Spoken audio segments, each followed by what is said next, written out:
Aujourd'hui, de Frank Ocean à Catherine Deneuve en passant par Emmanuel Macron, des grands bourgeois aux syndicalistes de la CGT, du public de Roland Garros à celui des battles de rap, tout le monde porte une casquette. Mais comment cet accessoire a remporté le game des couvre-chefs? Je vous explique tout.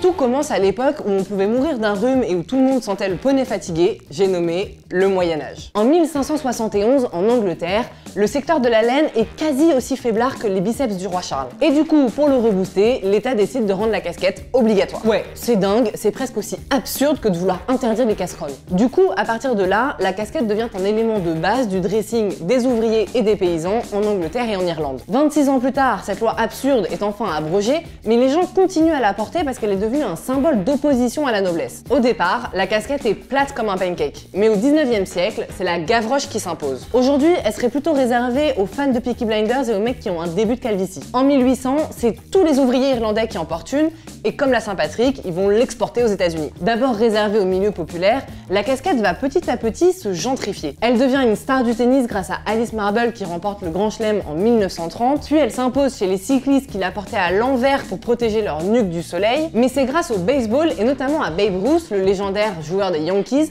que la casquette va s'imposer sur toutes les têtes. Comme quoi on peut avoir le prénom d'un cochon devenu berger et être influenceur. Pendant ce temps en Europe, les riches se décident enfin à récupérer cette mode, mais en utilisant des matières de riches évidemment, comme le tweed. Et bim, la casquette se fait une place dans la haute société, elle fait du golf, de la chasse, de la course automobile et même du cheval. Dans les années 90, elle perce dans la musique grâce au hip-hop. Dr. Dre, Ice Cube, Tupac rappellent que la casquette vient de la street et qu'elle se porte à l'envers pour la jouer rebelle. Pour certains historiens, cette mode viendrait plutôt des tireurs d'élite de l'armée américaine qui retournaient leurs casquettes pour éviter que leurs visières ne viennent toucher leurs lunettes et leur éviter du coup de transformer des têtes en smoothies. Sympa. Toujours est-il que la casquette est à son prime. Elle sert de couronne à Lady Di, gagne la NBA avec Michael Jordan et protège Britney Spears contre les flashs des paparazzi. Et au moment où ces horreurs de casquettes Von Dutch se répandent sur le monde, la haute couture commence à sentir le bon filon. Afficher leur logo sur le front des gens et en plus se faire 300 balles pièce, effectivement c'est un bon plan. Et voilà la casquette à la Fashion Week. En 2023, malgré la concurrence féroce du bob et de la cagoule, clairement la casquette domine toujours. En cuir, en velours, en jean, brodé, avec des hélices,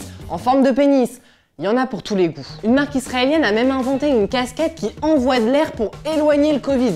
Bref, il y en a vraiment pour tous les goûts. Du coup, je me pose une question. Comment c'est possible qu'il n'y en ait pas un qui ait réussi à en inventer une dans laquelle j'ai pas l'air d'une touriste au Puy du Fou?